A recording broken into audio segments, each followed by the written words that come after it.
قرآن کی اس بابرکت اور سعادت والی محفل میں حاضری کا شرف حاصل کر رہے ہیں۔ اللہ رب العزت کی بارگاہ میں دعا ہے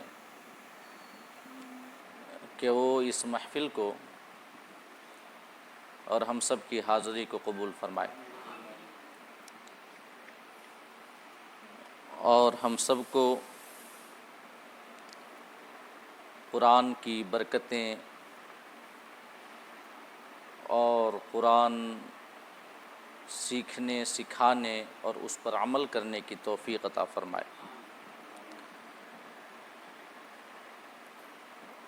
سورہ بنی اسرائیل کے حوالے سے تسلسل کے ساتھ ہماری گفتگو جاری ہے،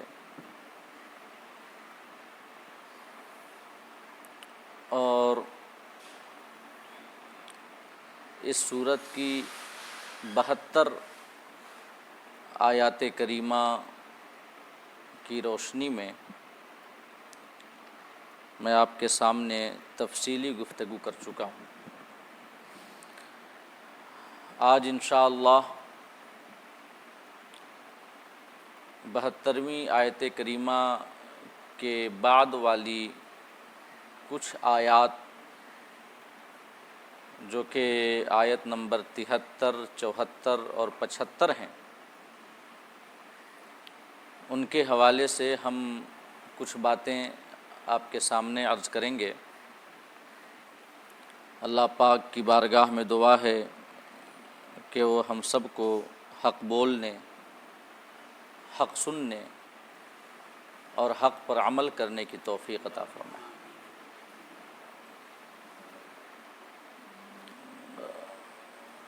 اللہ رب العزت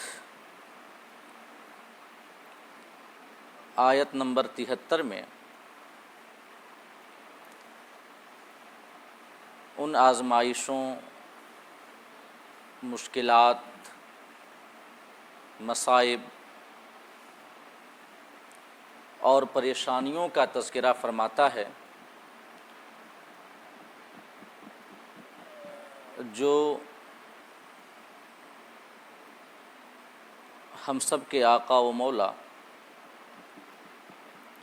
جناب محمد مصطفیٰ احمد مجتبیٰ صلی اللہ تعالی علیہ وسلم نے اسلام کی دعوت و تبلیغ کی راہ میں اٹھائیں، اور ان حالات میں بھی جن حالات میں پہاڑوں کے قدم بھی ڈگمگا جائیں، بڑے بڑے دلیروں کے دل خوف زدہ ہو جائیں،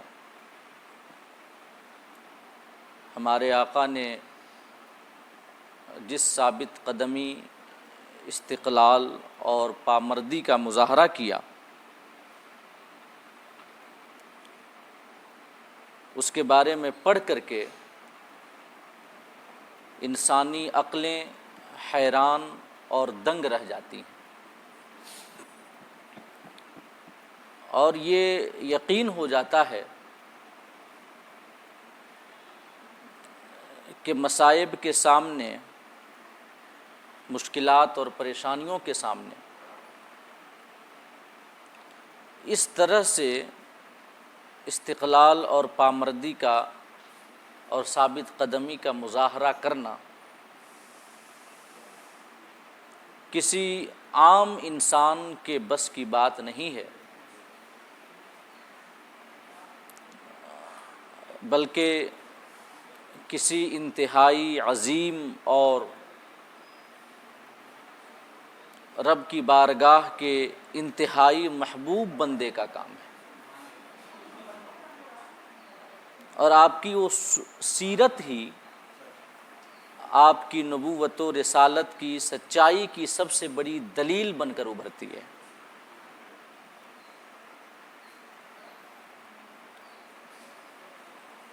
تو اللہ پاک آیت نمبر 73 میں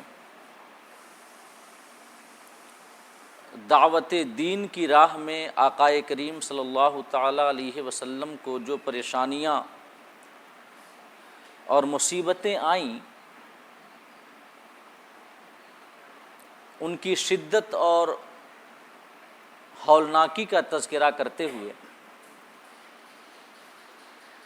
ارشاد فرماتا ہے کہ وَإِن كَادُوا لَيَفْتِنُونَكَ عَنِ الَّذِي أَوْحَيْنَا إِلَيْكَ، کہ محبوب قریب تھا کہ کفار تمہیں فتنے میں مبتلا کر دیتے، لغزش میں ڈال دیتے،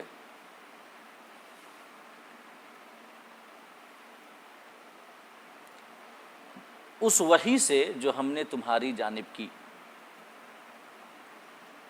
یعنی جو احکام اور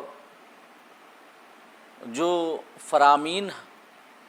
اللہ پاک فرماتا ہے کہ ہم نے وحی کی شکل میں تمہارے پاس بھیجے،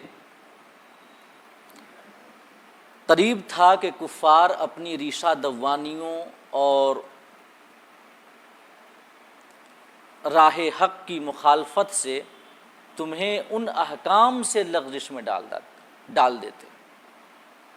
لِتَفْتَرِيَ عَلَيْنَا غَيْرَهُ۔ اور وہ لغزش کس ٹائپ کی ہوتی، کس قسم کی،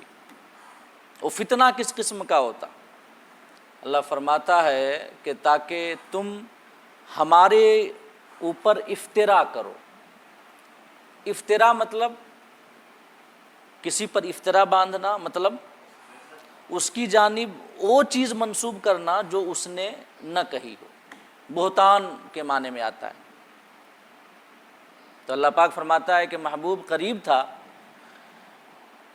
کہ کفار تمہیں ہماری وحی سے لغزش میں ڈال دیتے تاکہ تم ہماری جانب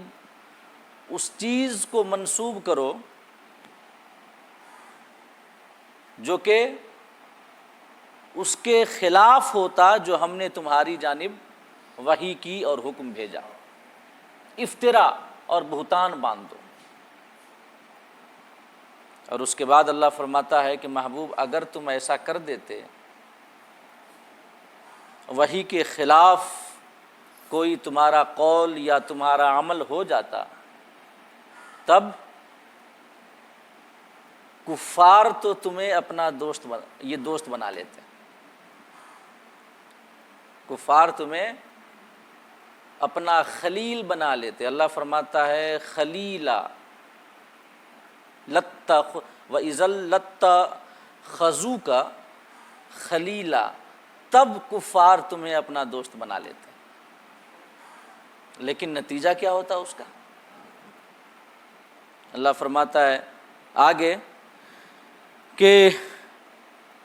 وَلَوْلَا أَن ثَبَّتْنَا لَقَدْ كِدتَّ تَرْكَنُوا إِلَيْهِمْ شَيْئًا قَلِيلًا۔ اور محبوب اگر ہم تمہیں ثابت قدم نہ رکھتے تو تم کفار کی جانب تھوڑا سا ہو سکتا ہے کہ جھک جاتے، تھوڑا سا ان کی جانب جھک جاتے، مطلب ان کی باتیں مان لیتے۔ یہ سب ان مصائب کی شدت کو بیان کر رہا ہے اللہ پاک۔ اللہ فرماتا ہے کہ اگر ہم تمہیں ثابت قدم نہ رکھتے تو لَكِدتَّ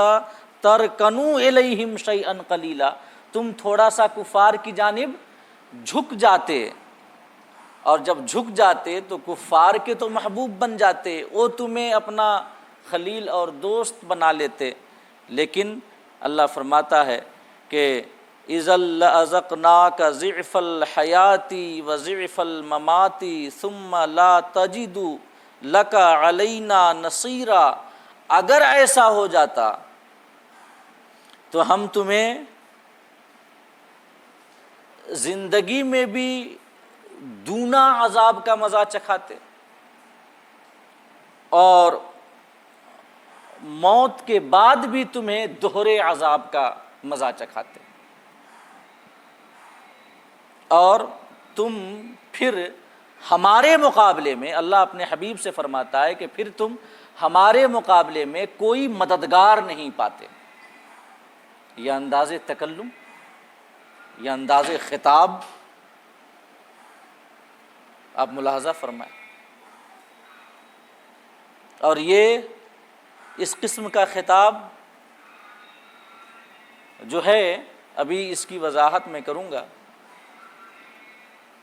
کہ اللہ پاک اپنے حبیب سے ارشاد فرماتا ہے کہ اگر تم کفار کی جانب جھک جاتے، یہ بلکہ اللہ پاک نے یہ نہیں فرمایا کہ اگر جھک جاتے، بلکہ فرمایا کہ اگر ہم تمہیں ثابت قدم نہ رکھتے، لولا ولولا ان ثبتناک، اگر ہم ثابت قدم نہ رکھتے تو قریب تھا کہ ترکنوا الیہم شیئا قلیلا، تم تھوڑا سا کفار کی جانب جھک جاتے، اور اگر تم جھک جاتے تو وہ تو تمہیں اپنا دوست بنا لیتے، اذا لاتخذوک خلیلا، لیکن ہم تمہیں یہ دنیا میں بھی دونا عذاب دیتے اور آخرت میں بھی دونا عذاب دیتے، اور تم ہمارے مقابلے میں پھر کوئی مددگار نہیں پاتے، کوئی حمایتی نہیں پاتے جو تمہیں ہمارے عذاب سے بچاتا۔ یہ انداز خطاب اللہ رب العزت کا ہے اپنے حبیب مکرم صلی اللہ تعالی علیہ وسلم سے، جو اللہ پاک کے محبوب مطلق ہیں، محبوب مطلق ہیں۔ اور یہ ایسا اس وجہ سے ہے کہ بس ایک ہلکی سی آپ یہ تفصیل ابھی سن لیں، ابھی یہ شان نزول کے حوالے سے میں کچھ باتیں عرض کروں گا کہ انبیاء کرام اور رسولان عظام پر اللہ رب العزت کی نعمتیں بے شمار ہوتی ہیں، اور ان کا مقام و مرتبہ بہت بڑا ہوتا ہے، اور جس کا مقام و مرتبہ جتنا بڑا ہوتا ہے اس کی ہلکی سی لغزش بھی جو ہوتی ہے وہ بہت بڑی ہوتی ہے، بہت بڑی۔ حضرت آدم علی نبینا علیہ الصلاۃ والتسلیم سے جو خطائے اجتہادی ہوئی، اس کے بعد آپ کو جنت سے اللہ رب العزت نے زمین پہ تشریف لانے کا حکم دیا، 300 سال تک روتے رہے۔ اللہ پاک فرماتا ہے کہ آدم نے اپنے رب کی نافرمانی کی۔ تو یہ جو انداز ہے، اللہ پاک مالک ہے، اور انبیاء اور رسولان عظام جو ہیں اس کے بندے ہیں، اور وہ اپنے بندوں سے، اپنے محبوب بندوں سے چاہے جس قسم کا خطاب کرے، یہ ان کی باتیں ہیں۔ اسے بنیاد بنا کر کے اگر ماں اور شما اس قسم کے الفاظ یا اس قسم کے انداز کلام کا انتخاب کرنے لگے اللہ کے محبوب بندوں کی شان میں، تو یہ ہماری دنیا اور ہماری آخرت دونوں جہان کو تباہ و برباد کرنے والا عمل ہوگا۔ وہ اللہ پاک مالک ہے، انبیاء اور رسولان عظام اس کے محبوب بندے ہیں، اور یہاں پر اللہ پاک تو اپنے حبیب سے کہہ رہا ہے کہ اگر ہم ثابت قدم نہ رکھتے، اگر ہم ثابت قدم نہ رکھتے، تو جب اگر ہم ثابت قدم نہ رکھتے کی بات آ گئی تب تو پورا مسئلہ ہی ختم ہو جاتا ہے۔ اس کا مفہوم یہ نکلتا ہے کہ محبوب، ہم نے چونکہ تمہیں ثابت قدم رکھا لہٰذا تم کفار کی جانب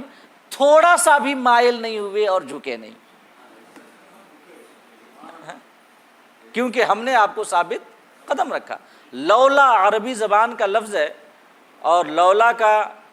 یہ معنی ہوتا ہے کہ اگر ایسا نہ ہوتا، اگر ایسا، لیکن ہوا ویسا، لہٰذا کوئی نتیجہ برآمد، یہ مطلب یہ مرتب ہوا ہی نہیں۔ جیسے کہ ایک بار ایک شخص آیا جس نے حضرت عمر کی بارگاہ میں کچھ ایسی باتیں کیں جو بظاہر دین کے خلاف تھیں، بظاہر۔ تو حضرت عمر رضی اللہ تعالی عنہ نے اس شخص کو قتل کرنے کا حکم دے دیا۔ تو سامنے حضرت علی تھے، وہ کھڑے ہوئے اور عرض کیا امیر المومنین جلد بازی آپ نہ کریں، کیونکہ یہ باتیں جو یہ کہہ رہا ہے بظاہر تو دین کے خلاف ہیں، لیکن ان کی توجیہ ممکن ہے، ان کی توجیہ ممکن ہے۔ اور پھر حضرت عمر نے اس شخص کی تمام باتوں کی، حضرت علی نے تمام باتوں کی توجیہ کر دی، اور جب توجیہ کر دی تو حضرت عمر رضی اللہ تعالی عنہ نے اس کے قتل کے حکم کو منسوخ کر دیا۔ اور اس کے بعد حضرت عمر نے فرمایا تھا لولا علی لہلک عمر، اگر علی نہ ہوتے تو آج عمر ہلاک ہو جاتا۔ مطلب ایک مومن کا خون یہ عمر کی گردن پہ ہوتا، اور مومن کا خون انتہائی بڑا گناہ ہے، گناہ کبیرہ ہے۔ تو اگر علی نہ ہوتے تو عمر ہلاک ہو جاتا، یہ حضرت عمر رضی اللہ تعالی عنہ نے ارشاد فرمایا۔ تو کیا نتیجہ نکلتا ہے؟ نتیجہ یہی نکلتا ہے نا کہ علی تھے لہذا عمر ہلاک نہ ہوئے۔ تو اللہ پاک نے فرمایا کہ ولولا ان ثبتناک، محبوب اگر ہم تمہیں ثابت قدم نہ رکھتے تو لقد کدت ترکن الیہم شیئا قلیلا، تو ہو سکتا ہے کہ تم کفار کی جانب تھوڑا مائل ہو جاتے۔ ان کی ریشہ دوانیاں اور فتنہ سامانیاں ہی ایسی تھیں، لیکن چونکہ ہم نے آپ کو ثابت قدم رکھا، آپ کو معصوم بنا کر، خطاؤں اور گناہوں کے صدور کو آپ سے ناممکن بنا کر، اپنی توفیق آپ کے شامل حال کر کے،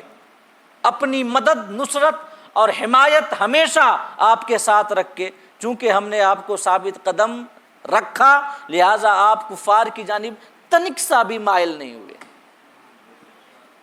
تو اس سے تو آقا کریم کی عصمت ثابت ہوتی ہے نا، آقا کا معصوم ہونا ثابت ہوتا ہے۔ ہاں یہ ثابت ہوتا ہے کہ اللہ پاک نے آپ کو ثابت قدم رکھا۔ تو کسی کا یہ عقیدہ نہیں ہے کہ بغیر خدائے پاک کے ثابت قدم رکھے اور بچائے کوئی بھی شخص جو ہے وہ کسی قسم کی خطاؤں یا گناہوں سے نہیں بچ سکتا۔ اللہ پاک بچائے تبھی بچ سکتا ہے۔ تو اور اس کے فیصلوں میں کیا حکمت ہوتی ہے؟ جناب ابو طالب ایمان نہیں لائے باوجود قربانیوں کے اور اپنے بھتیجے کی مدد کے۔ تو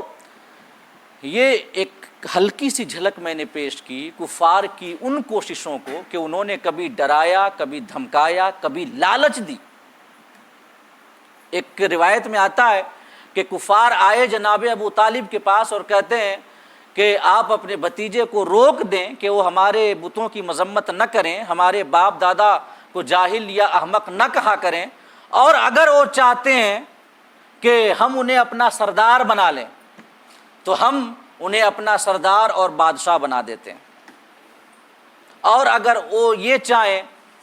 اگر چاہتے ہیں وہ کہ وہ عرب کی کسی حسین دوشیزہ سے شادی کرنا چاہتے ہیں تو ہم عرب کی سب سے خوبصورت حسین و جمیل عورت سے ان کی شادی کر دیتے ہیں۔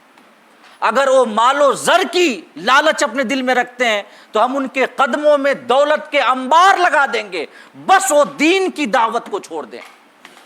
اس قسم کی لالچ دی۔ جناب ابو طالب نے جب آقا کریم صلی اللہ تعالی علیہ وسلم کی بارگاہ میں کفار کی ان پیشکشوں کو بیان کیا کہ یہ کفار چاہتے ہیں کہ یا تو تمہیں اپنا بادشاہ بنا لیں، یا تو کسی حسین و جمیل دوشیزہ سے تمہاری شادی کر دیں، یا تو ڈھیر سارا مال و دولت تمہیں دے دیں، جب ان پیشکشوں کو آپ نے بیان کیا جناب ابو طالب نے آقا کے سامنے، تو آقا کریم نے فرمایا تھا کہ چچا جان، اگر یہ قریش کے کفار ہمارے ایک ہاتھ پہ چاند اور ایک ہاتھ پہ سورج بھی رکھ دیں پھر بھی میں اپنے مشن سے دستبردار نہیں ہو سکتا۔ لالچ بھی دیتے تھے۔ روایت ہے کہ عتبہ بن ربیعہ ایک بار آقا کریم صلی اللہ تعالی علیہ وسلم کی بارگاہ میں حاضر ہوا، بڑی دیر تک بیٹھا رہا، مختلف قسم کی باتیں اس نے کی، اور اس نے بھی وہی لالچ دیے۔ کہ اگر تم چاہتے ہو کہ ہم تمہیں مال دے دیں تو ڈھیر سارا تمہیں مال دے دیتے ہیں، اگر تم سرداری چاہتے ہو تو ہم تمہیں بادشاہ بنا لیتے ہیں، یا اگر یہ تمہارے اوپر جن کا اثر ہے، جن کا اثر ہے کہ جس کی وجہ سے تم اس قسم کی باتیں کرتے ہو، تو ہم عرب کی سب سے بہترین کاہنہ یا عرب کا سب سے بہترین کاہن سے تمہارا علاج کرائیں گے، اور جو خرچ آئے گا ہم برداشت کریں گے، 1 روپیہ بھی تمہیں لگانا نہیں پڑے گا، بس یہ مشن تم چھوڑ دو۔ عتبہ بن ربیعہ جب اپنی باتیں بیان کر چکا تو آقا کریم صلی اللہ تعالیٰ علیہ وسلم نے ارشاد فرمایا کہ آپ نے اپنی باتیں رکھ لی؟ کہا ہاں رکھ لی۔ اس کے بعد آقا کریم نے سورہ حامیم سجدہ کی ابتدائی آیات تلاوت کی۔ حامیم تنزیل الکتاب، جو کہ آیات ہیں، آقا کریم صلی اللہ تعالیٰ علیہ وسلم نے عتبہ بن ربیعہ کی پیشکشوں کے جواب میں حامیم سجدہ کی آیات 1 سے لے کر 5 تک تلاوت کی۔ حامیم تنزیل الرحمن الرحیم کتاب فصلت آیاتہ قرآنا عربیا لقوم یعلمون بشیرا ونذیرا فأعرض اکثرهم فهم لا يسمعون وقالوا قلوبنا في أكنة مما تدعونا إليه وفي آذاننا وقر ومن بيننا وبينك حجاب فاعمل إننا عاملون۔ یہ 5 آیات آقا کریم نے عتبہ بن ربیعہ کے پاس تلاوت کی۔ ذرا سوچیں، کلام ربانی، اس کی ہیبت، اس کی عظمت۔ آج ہم جب کسی خوش الہان قاری سے جب وہ عربی لہجے میں قرآن کی تلاوت کرتا ہے، عربی لہجے میں، کہ جس کی آواز اچھی ہو، جس کا انداز اچھا ہو، جب قرآن کی تلاوت کرتا ہے تو باوجود کہ ہم معانی نہیں سمجھتے، عام طور سے ہم قرآن کے معانی نہیں سمجھتے، ہم قرآن کے اسلوب نہیں سمجھتے، اللہ کے کلام ہونے کی اعتبار سے جو قرآن کی عظمت ہیبت ہے اور جو کلام الہی کی فصاحت و بلاغت کے مختلف اسرار و رموز ہیں، ہم نہیں سمجھتے۔ اس کے باوجود جب کوئی خوش الہان، اچھی آواز والا، اچھے لہجے کے ساتھ قرآن مجید کی آیات کی تلاوت کرتا ہے تو ہم پر سحر کی کیفیت طاری ہو جاتی ہے، ہم وجد میں آ جاتے ہیں۔ ذرا غور تو کریں، ایک تو کلام ربانی کی ہیبت و جلال، اوپر سے آقا کریم کی زبان، اور اوپر سے عتبہ بن ربیعہ عرب کا ایک زبان دان شخص کہ جس کی فصاحت و بلاغت کی بلا مبالغہ قسمیں کھائی جا سکتی ہیں، انتہائی فصیح و بلیغ شخص عتبہ بن ربیعہ، جو عربی زبان کے پیچ و خم سے واقف ہے، جو عربی زبان کے اسرار و رموز سے واقف ہے، عربی کی فصاحت و بلاغت کے مختلف مدارج سے واقف ہے، جب وہ شخص آقا کریم کی زبان فیض ترجمان سے کلام الہی کی یہ آیات جب اس نے سنی ہوں گی تو اس پر کس قسم کا اثر ہوا ہوگا، کس قسم کی ہیبت کا وہ شکار ہوا ہوگا۔ میں عرض کرنا چاہوں گا کہ جب اس نے آقا کریم کی زبان فیض ترجمان سے یہ آیات سنی ہوں گی تو کبھی ان آیات کی ہیبت کی وجہ سے کبھی اس کے چہرے پہ خوف کی لہر دوڑی ہوگی، تو کبھی اس کی اثر آفرینی کی وجہ سے اس کا دل موم کی طرح نرم ہو گیا ہوگا، اور اس کے چہرے پہ مختلف جذبات کے رنگ آتے جاتے ہوں گے۔ اسی وجہ سے جب عتبہ بن ربیعہ نے آقا کی زبان سے یہ آیات سنی اور جب واپس اپنی قوم کی مجلس کی جانب جانے لگ گیا تو ابھی وہ دور ہی تھا، ابھی اپنی قوم کے پاس پہنچا نہیں ہے، اور دور سے قریش کے لوگ عتبہ بن ربیعہ کو دیکھتے ہیں تو کوئی کہتا ہے قسم خدا کی یہ وہ چہرہ نہیں ہے جس چہرے کے ساتھ عتبہ گیا تھا، جس چہرے سے گیا تھا یہ محمد کے پاس، اس چہرے کے ساتھ ہی واپس نہیں آ رہا، بلکہ اس چہرے کا رنگ ہی بدلا ہوا ہے۔ ایسا لگتا ہے کہ محمد کی باتوں کا اس پر بھی اثر ہو گیا ہے۔ عتبہ بن ربیعہ قریش کے پاس ان کی مجلس میں آتا ہے اور آ کر کے کہتا ہے کہ لوگوں سن لو، عربی زبان کے اسرار و رموز میں تم سب سے زیادہ جاننے والا ہوں، میں عربی زبان کی فصاحت و بلاغت کو جانتا ہوں، جو کلام ابھی میں سن کے آ رہا ہوں قسم خدا کی ویسا کلام ہم نے کبھی نہیں سنا، نہ تو اس میں جادوگروں کے منتروں کی کوئی بات ہے، نہ کاہنوں کے کلاموں کی طرح وہ کلام ہے، نہیں اتنا عظیم کلام کوئی ایسا شخص کہہ سکتا ہے جو مجنون ہو یا جس کے ذہن و دماغ پہ جن یا شیطان کا سایہ یا اثر ہو، ایسا شخص تو ایسا کلام ہرگز نہیں کہہ سکتا۔ تو میں چاہتا ہوں، اس نے برملا کہا تھا، برملا اپنی قوم کے لوگوں سے، کیونکہ میں چاہتا ہوں کہ تم محمد کا راستہ چھوڑ دو، انہیں اپنا کام کرنے دو، اور ان سے دوسرے قبیلے والے نپٹ لیں گے، دوسرے قبیلے والے اگر ان کا کام تمام کر دیں تو تمہارا کام بھی ہو جائے گا۔ تم بھی یہی چاہتے ہو، اگر دوسرے قبیلے والے کام تمام کر دیں تمہارا کام ہو گیا، اور اگر یہ غالب آ جائیں دوسرے قبیلوں پر تو ان کا غلبہ تمہارا غلبہ ہوگا، ان کی جیت تمہاری جیت ہوگی، تمہارے خاندان کی جیت ہوگی، تمہارے قبیلے کی فتح ہوگی، لہٰذا ان کا راستہ چھوڑ دو۔ جب اس قسم کی باتیں عتبہ ابن ربیعہ نے کی تو لوگ کہنے لگ گئے کہ محمد کا جادو اس پر بھی چل گیا ہے، اس پر بھی چل گیا ہے۔ اور کون ایسا دل ہوگا جس دل کے اندر ذوق لطیف ہو، کیا ہو؟ ذوق لطیف ہو، اور قرآن کا جادو اس دل پر نہ چلے۔ قلب سلیم پر قرآن کی سحر آفرینی اور اثر آفرینی کی وجہ سے ضرور کیف طاری ہو جاتا ہے، دل پر اثر طاری ہوتا ہے۔ ہاں جو قلب سلیم نہ ہو تو پھر اگر اس پر قرآن کا اثر نہ ہو سکے تو یہ قرآن کی اثر آفرینی کی کمی نہیں ہے، بلکہ اس کی دل کی اپنی قابلیت کی کمی ہے۔ غالب کا کوئی پیارا سا اچھا شعر سن کر کے اگر کسی دل پہ اہتزاز کی کیفیت طاری نہ ہو تو یہ تو غالب کے شعر کی غلطی نہیں ہے، یہ غلطی تو اس کے دل کی ہے نا کہ اس کے اندر ذوق لطیف نہیں ہے، اس نے لٹریچر نہیں پڑھا، ادب کی تاثیر وہ نہیں جانتا۔ یہ ورنہ زبان کا سحر تو وہ ہوتا ہے کہ پتھر دل بھی موم ہو جایا کرتے ہیں، اور جب زبان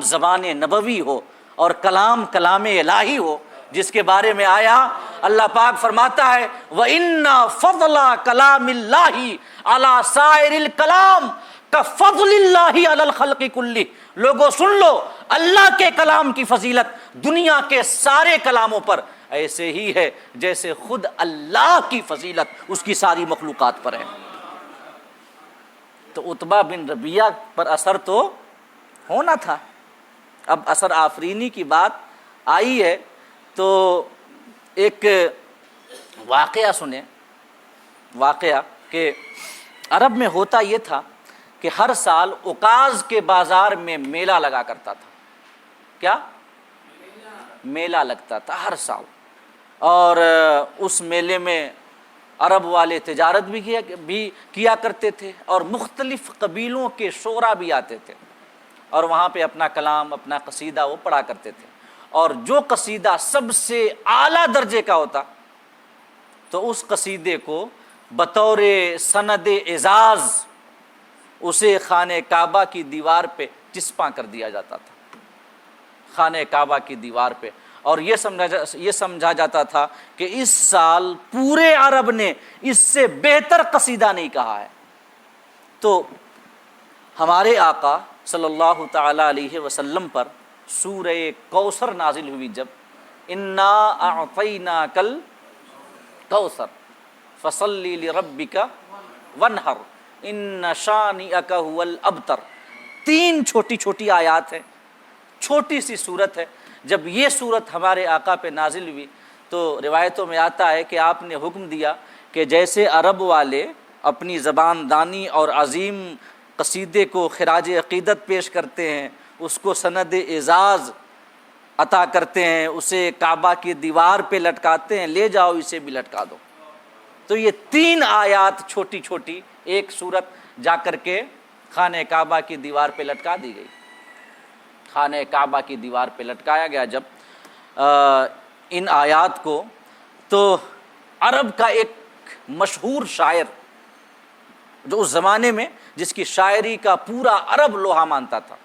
گزرا. اس نے خانہ کعبہ کی دیوار پہ لٹکا ہوا یہ 3 چھوٹی چھوٹی آیات جو لکھی تھیں، جب ان آیات کو اس نے دیکھا، غور کیا، جب کچھ سمجھ نہ آ سکا تو اس نے آگے ایک جملہ بڑھا دیا، انا اعطیناک الکوثر فصلی لربک وانحر ان شانئک هو الابتر. آگے لکھ دیا ما ھذا کلام البشر، یہ کسی بشر کا کلام نہیں ہو سکتا.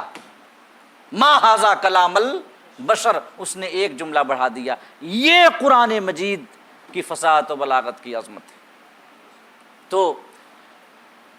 میں عرض یہ کرنا چاہتا ہوں اور بتانا یہ چاہتا ہوں کہ کفار نے کبھی ڈرا کر، کبھی لالچ دے کر، کبھی یہ دراز دستی کر کے، کبھی مسلمانوں پر ظلم کر کے، کبھی خود پیغمبر اسلام پہ ظلم کر کے دعوت دین کو روکنا چاہا. اور وہ جو ان کی فتنہ سامانیاں اور کوششیں تھیں اتنی عظیم، مطلب اتنی شدید تھیں، وہ مشکلات اور مصائب اتنے سخت تھے کہ اللہ پاک فرماتا ہے کہ محبوب اگر ہم تمہیں ثابت قدم نہ رکھتے تو قریب تھا کہ تم ان کی جانب ذرا سا مائل ہو جاتے، لیکن چونکہ ہم نے تمہیں ثابت قدم رکھا میرے حبیب، ہم نے ہر محاذ پہ تمہاری مدد کی، حمایت کی، لہٰذا تم تھوڑا سا بھی، تنک سا بھی کفار کی جانب مائل نہیں ہوئے. اور دین کی دعوت و تبلیغ کا کام چلتا رہا، یہاں تک کہ دنیا نے دیکھا کہ انتہائی قلیل عرصے میں ہمارے آقا نے وہ انقلاب بپا کر دیا جو دوسرے انبیاء 100 سال، 200 سال، 300، 500 سال میں انقلاب بپا نہ کر سکے تھے. اتنا بڑا انقلاب ہمارے آقا نے. آپ یہ غور کریں کہ پچھلے انبیاء کی عمریں کتنی زیادہ ہوتی تھی، کوئی 300 سال، کوئی 400 سال، کوئی 500 سال، لیکن اتنی لمبی عمر ہونے کے باوجود کسی پر یہ 70 ایمان لاتے تھے، کسی پر 40 ایمان لاتے تھے، کسی پر یہ اتنے لوگ ایمان لاتے تھے کہ جن کو انگلی پہ گنا جا سکتا ہے. تقریباً 950 سال تک حضرت نوح نے دعوت و تبلیغ کا فریضہ انجام دیا، مگر کتنے ایمان لائے؟ صرف 40 ایمان لائے تھے. اس کے بعد آپ نے دعا کی، طوفان نوح آیا. اور ہمارے آقا نے صرف 23 سال اور جو 10 سال مکی دور ہے اس کو نکال دیں، اس لیے کہ وہ تو مشکلات کا دور اور پریشانیوں کا دور تھا، اس میں کھل کر دعوت و تبلیغ کا کام نہیں ہوا. اصل دعوت و تبلیغ کا کام کب شروع ہوا؟ جب آقا مدینہ پہنچے. یہ 53 سال کی عمر میں، یعنی 10 سال، فقط 10 سال میں آقا نے اتنا بڑا انقلاب بپا کیا کہ جب آپ 10ویں ہجری میں حجۃ الوداع کرنے کے لیے تشریف لے گئے تو اور میدان عرفات میں آپ نے قیام کیا تو آپ کی نگاہوں کے سامنے 1,24,000 جانثاروں کا ٹھاٹھے مارتا ہوا سمندر تھا. اتنا بڑا انقلاب ہمارے آقا محض دیکھا جائے تو 10 سال کی مختصر سی مدت میں آقا نے لایا. تو ایک تو یہ توجیہ بیان کی گئی ہے کہ جو اللہ پاک نے فرمایا کہ قریب تھا کہ کفار تمہیں ہماری وحی سے لغزش دے دیتے تاکہ تم ہماری جانب وہ منسوب کرو جو ہم نے تمہارے اوپر نہیں اتارا. قریب تھا کہ فتنہ میں یہ تمہیں ڈال دیتے، اور اس وقت کفار تو تمہیں اپنا دوست بنا لیتے، لیکن حبیب ہم تمہیں دنیا میں بھی دونا عذاب دیتے، آخرت میں بھی دونا عذاب دیتے اگر تم ان کی فتنہ سامانیوں کی جانب مائل ہو جاتے. لیکن ایسا ہوا نہیں کیونکہ ہم نے تمہیں ثابت قدم رکھا. اور دوسری روایت یہ ہے اس حوالے سے، اسی آیت کی شان نزول کے سلسلے میں، کہ جب بنو ثقیف کا وفد، بنو ثقیف ایک قبیلہ تھا بڑا طاقتور، اس کا وفد آقا کریم کی بارگاہ میں آیا ایمان لانے کے لیے، تو ان لوگوں نے یہ عرض کیا کہ آپ جو ہیں ہمیں اجازت دیں کہ ہم اپنے بت لات کی عبادت کرتے رہیں، ہم آپ پر ایمان لے آتے ہیں. یہ اس وقت کی بات ہے جب کہ تقریباً سارا عرب آقا کریم صلی اللہ تعالیٰ علیہ وسلم کی دعوت کے سامنے سر تسلیم خم کر چکا تھا۔ تمام جو یہ غزوات اور جنگیں بڑی بڑی ہیں ہو چکی تھیں، اور یہ کاتب تقدیر نے فیصلہ کر دیا تھا کہ جو حق ہے اسے غالب آنا ہے اور جو باطل ہے اسے شکست کھانا ہے۔ تو جب اسلام غالب ہوا، آقا کریم غالب ہوئے، تو وفود کا تانتا لگ گیا، وہ آتے اور آقا کی بارگاہ میں آ کر کے اسلام قبول کرتے۔ تو اسی سلسلے میں بنو ثقیف ایک بڑا قبیلہ تھا، اس کا ایک وفد آقا کی بارگاہ میں حاضر ہوا، اور ان لوگوں نے اس قسم کی درخواست پیش کی کہ ہم آپ پر ایمان لے آتے ہیں، آپ کو اللہ کا رسول مان لیتے ہیں، لیکن ہماری کچھ شرطیں ہیں۔ پہلی شرط تو یہ ہے کہ آپ ہمیں اجازت دے دیں کہ ہم اپنے بت کی عبادت کرتے رہیں، لات کی۔ آقا کریم صلی اللہ تعالیٰ علیہ وسلم نے فوراً انکار کیا کہ اسلام جس کی بنیاد ہی وحدانیت اور توحید پہ ہے، اگر تمہیں اجازت ہی دے دی جائے کہ تم اپنے بت کی عبادت کرتے رہو تو کیا فائدہ اس ایمان کا اور اسلام کا؟ وحدانیت تو ایمان کی جڑ اور ایمان کی بنیاد ہے۔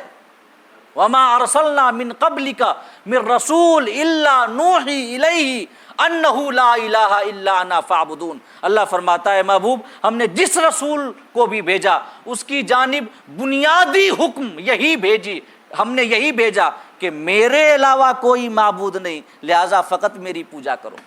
فقط میری عبادت کرو۔ تو توحید پر اسلام کی بنیاد ہے۔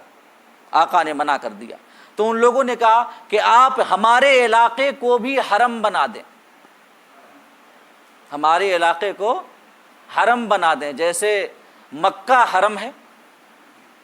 جہاں کے گھاس اور جہاں کے پودوں کو اکھاڑنا حرام ہے، درختوں کو کاٹنا حرام ہے، پرندوں اور جانوروں کو مارنا، شکار کرنا حرام ہے،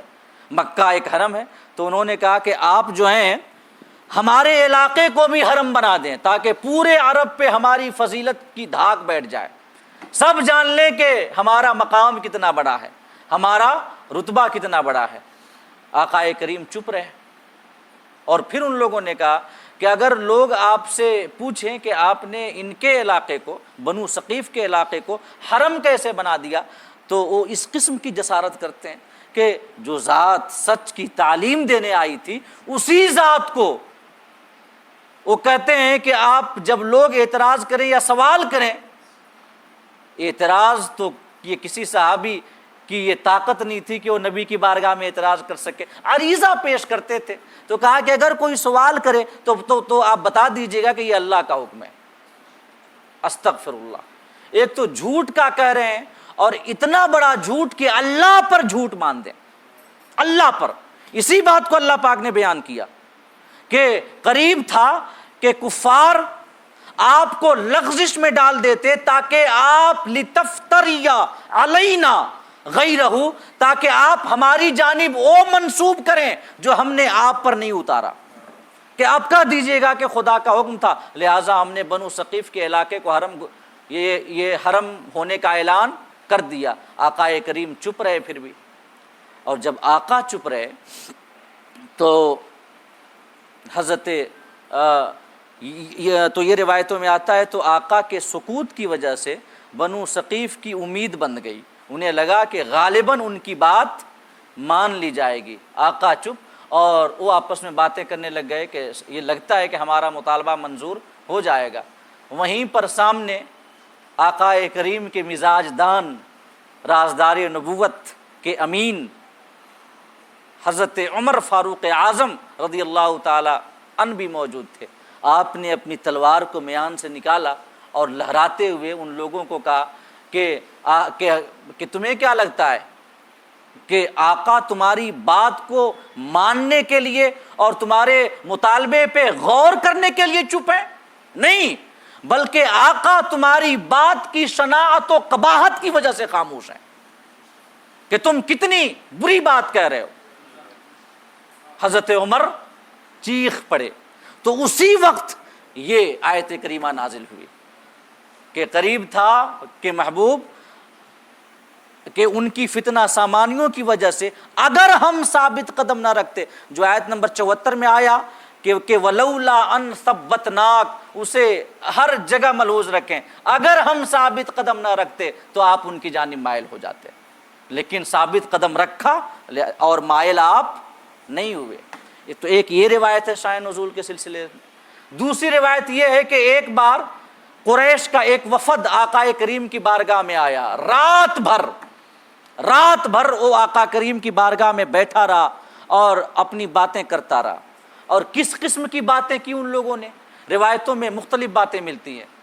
پہلی روایت تو یہ ہے کہ انہوں نے کہا کہ اگر آپ حجر اسود کا بوسہ لیا کرتے تھے طواف کرتے وقت، تو انہوں نے کہا کہ اگر آپ ہمارے بت کا بوسہ لیں گے تو پھر ہم آپ کو آزادانہ طور سے خانہ کعبہ کا طواف اور حجر اسود کا بوسہ کرنے کی اجازت دے دیں گے۔ اور انہوں نے یہ دوسری روایت یہ ملتی ہے کہ یہ بات کی کہ جو آپ کے ارد گرد جو معاشرے کے کمزور، مفلوک الحال اور غریب لوگ ہیں کہ جن کے کپڑوں سے بھیڑ بکریوں کی بو آتی ہے، آپ انہیں ہٹا دیں، اپنی مجلس سے اٹھا دیں، کیونکہ ہم ان کے آپ کی مجلس میں ہوتے ہوئے ہم تو نہیں بیٹھ سکتے، یہ ہماری شان کے خلاف ہے، ہمیں عار محسوس ہوتی ہے، شرم آتی ہے کہ ہم اسی مجلس میں جا کے بیٹھیں کہ جس مجلس میں یہ بھیڑ بکریاں چرانے والے لوگ بیٹھے ہوں، ہم نہیں بیٹھ سکتے، آپ انہیں اٹھا دیں اپنی مجلس سے۔ یہ مطالبہ پیش کیا، آقا کریم چپ رہے، اور انہوں نے یہ کہا کہ اگر آپ ان کو اٹھا دیں گے اپنی مجلس سے تو پھر ہم آپ پر ایمان لانے کے لیے بھی تیار ہیں۔ اور یہ ایک ایسا مطالبہ تھا جو در حقیقت چال تھی راہ حق سے آقا کریم صلی اللہ تعالیٰ علیہ وسلم کے قدم کو دور کرنے کے لیے، چال تھی۔ اللہ پاک نے قرآن مجید میں آیت کریمہ اتار دی کہ اللہ پاک نے فرمایا وَاصْبِرْ نَفْسَكَ مع الذین یدعون ربهم بالغداة والعشی، اور آگے فرمایا یریدون وجہہ ولا تعد عیناک عنہم ترید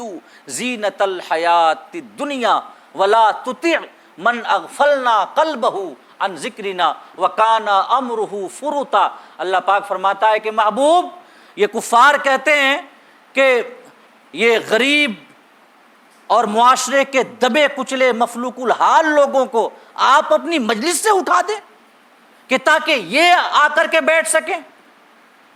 اللہ پاک فرماتا ہے یہ اسلام کے درس مساوات کے خلاف ہے۔ اسلام برابری کا درس دیتا ہے،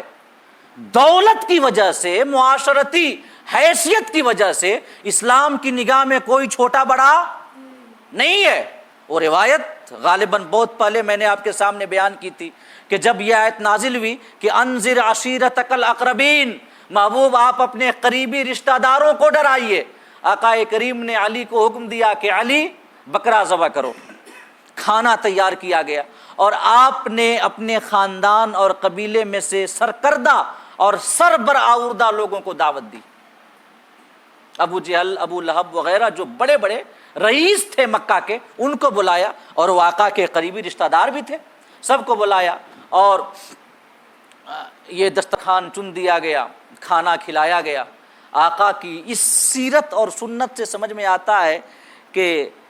دین کی بات اور حق کی دعوت کے لیے ضیافت اور کھانے سے سامنے والے کو تکریم دینا، عزت دینا، یہ سنت نبوی ہے کہ نہیں ہے؟ جب یہ دیکھیں، یہ ایک بشری چاہت ہے کہ انسان لذیذ کھانوں کو پسند کرتا ہے،